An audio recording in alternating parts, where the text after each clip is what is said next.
This question is from CBSE 2025 mathematics examination.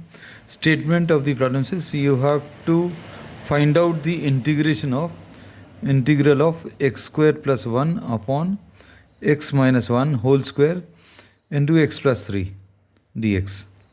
So this problem is basically based on the concept of partial fractions. So first of all, we'll be solving the part which is related to partial fractions. X square plus 1 upon x minus 1 whole square into x plus 3. This term is a linear repeated factor. x minus 1 एक linear term है, repeat दो बार हो रहा है x minus 1 whole square. तो इसके partial fractions लिखने का तरीका a upon x minus 1 ये लिख लिया plus b upon x minus 1 whole square. अगर ये x minus 1 whole cube होता तो we would have got another term c upon x minus 1 whole cube. लेकिन ये x minus 1 whole square तक है plus c upon, this is a linear factor, तो linear factor का भी हम लोग x plus 3 c upon x plus 3 ऐसा लिखेंगे. Now to simplify this, x square plus 1 upon x minus 1 whole square, we will be taking the LCM of right hand side.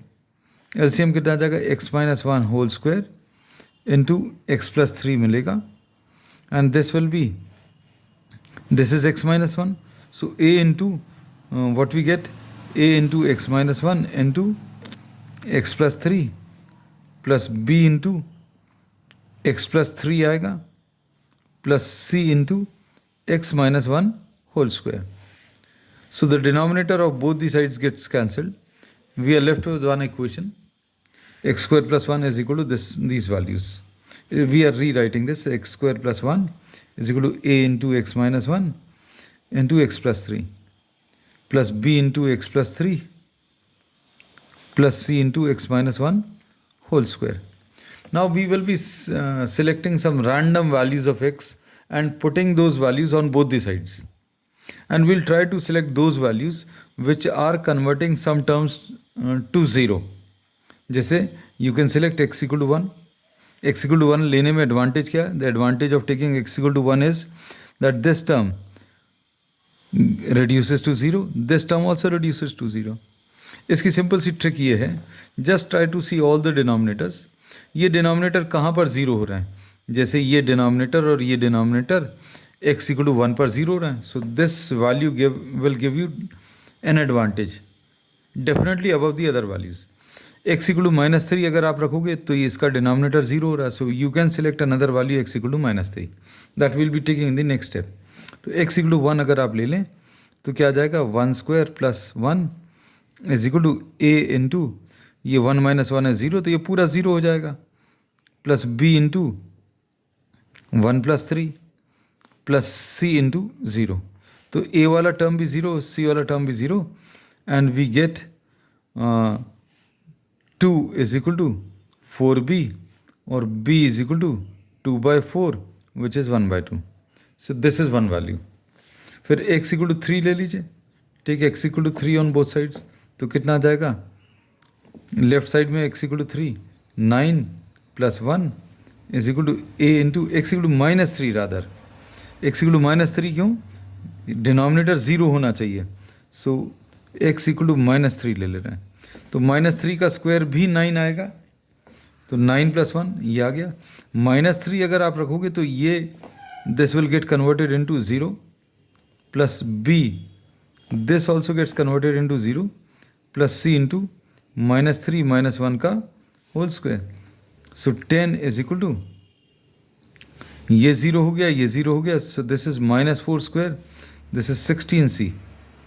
तो इससे c की value, we'll be getting the value of c, and c will be equal to 10 by 16 which is 5 by 8.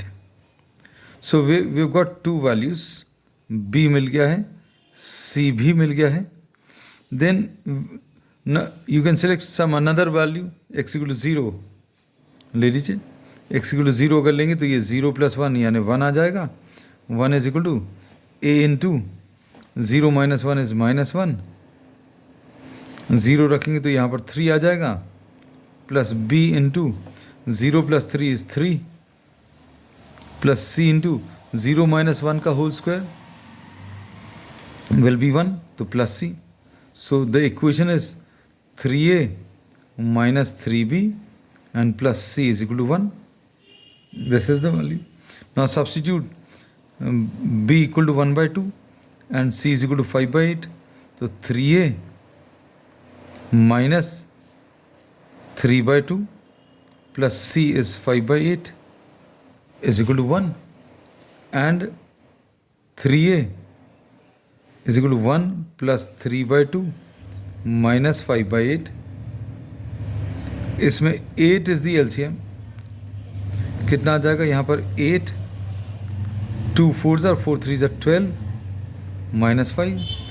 तो ये 8 plus 12 is 20 minus 5 is, ये values को फिर से अगर चेक करें तो ये -3a है, this is -3a and this is +3b and this is +c is equal to 1. अब ठीक हुआ. अब ये कितना आ जाएगा -3a. We are just rechecking the terms. -3a plus 3b, b की वैल्यू कितनी है 1/2, सो दिस विल बी +1/2. अच्छा हुआ अभी समय रहते ये गलती पता चल गई है ना. अब c की value is 5/8 is equal to 1. तो इसमें -3a will be equal to 1 minus 3/2, 1 minus 3/2 and this is minus 5/8. This is correct. 8 आ गया and this will be ठीक, ये 8 आ गया, this will be minus sign. ठीक है, अब बिल्कुल सही है. तो 8 minus 17, 8 minus 17 will be minus 9 divided by 8. So a will be equal to -3 -9 को कैंसिल करेगा, 3 आएगा. सो a will be equal to 3/8. So this is the last value. अब इसमें वैल्यूज़ को सब्स्टिट्यूट करें. हम लोगों को जो सॉल्व करना था x² + 1 upon x - 1 whole square into x + 3 dx. इसको अभी हम लोगों ने कैसा लिखा था, a upon x - 1. So this is 3/8 upon x - 1 dx.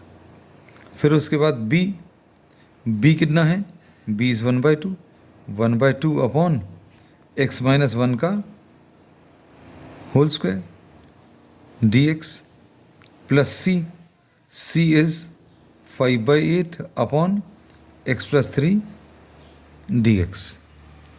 बस अब इनको अभी हम लोग सिंप्लीफाई कर सकते हैं. ये कि इसका इंटीग्रल कितना आ जाएगा, 3/8 log ऑफ 1 अपॉन x - 1 का derivative is log of x - 1 plus 1/2.